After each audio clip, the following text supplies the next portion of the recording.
Hello everybody, Killatia here, and today we're taking a look at Kingdom of Amalur RE-RECKING. And just like our main protagonist here, rising from the corpse of dead bodies to have a second take at life and a second chance to save the world, so has this game been given a second chance to take on the gaming industry. The original Amalur game had an interesting history. Developed by 38 Studios and published by EA Games back in 2012, the game was met with some critical acclaim and sold pretty reasonably well, despite some criticism like having a $10 online pass for a single-player game with little or no online connectivity. However, the success of the game was not enough for Studio 38, and ultimately not only did the studio shut down, but EA Games quickly lost the publishing rights sometime later. This was just a huge loss that there was even a minor controversy in Rhode Island about how the state government handled the funding for said studio. Fast forward to the year 2020 and THQ Nordic has gotten publishing rights for Kingdom of Amalur, remastered it up for the Xbox One, PS4, and the PC, the version we're playing here. Oh, by the way, thank you very much for the review code THQ.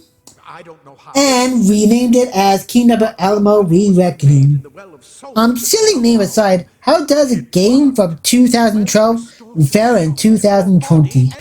Let's talk about the graphics first.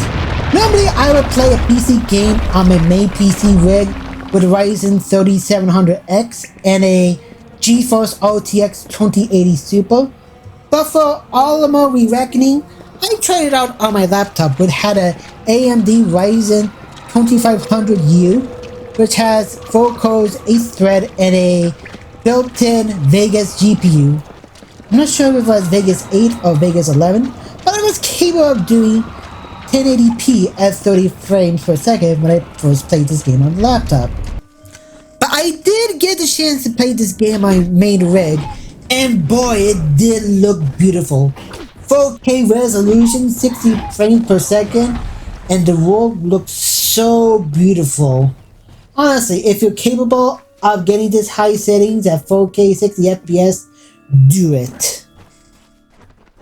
For the rest of my play session, I went back to the laptop, but I did make some changes to it. I lowered the resolution from 1080 to 720p, and I kind of lowered all the graphical settings so low as I could within the game's menu. And I do have to say, even at the lower setting, the game certainly has a charm to it. It's like I'm playing a game on an Xbox 360 or PS3, but not at 30, but more like 60-ish FPS per second, which is pretty charming if I do say so myself.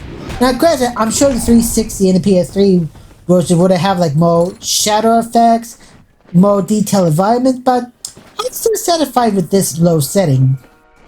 As for the gameplay itself, it's pretty much spot on. Plenty of action, great controls.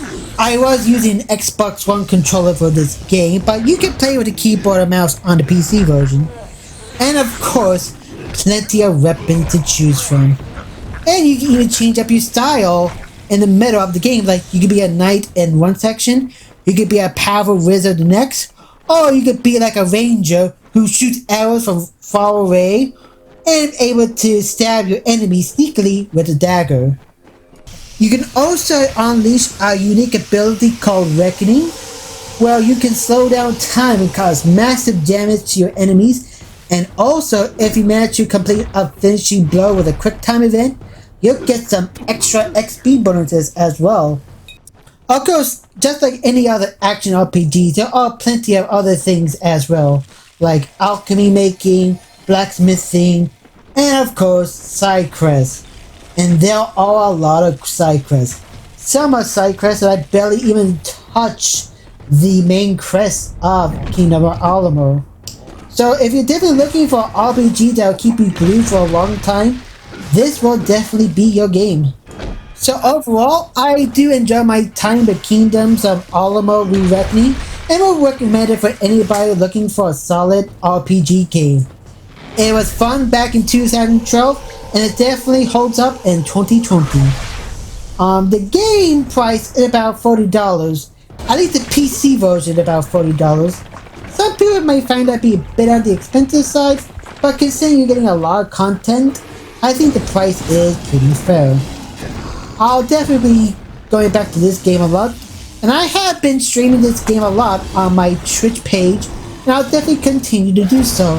So if you want to see me play Kingdom of Amalur RE-RECKING more, check me out on twitch.tv/Killatia. Anyways, once again, this is your host Killatia, signing off. Have a wonderful night.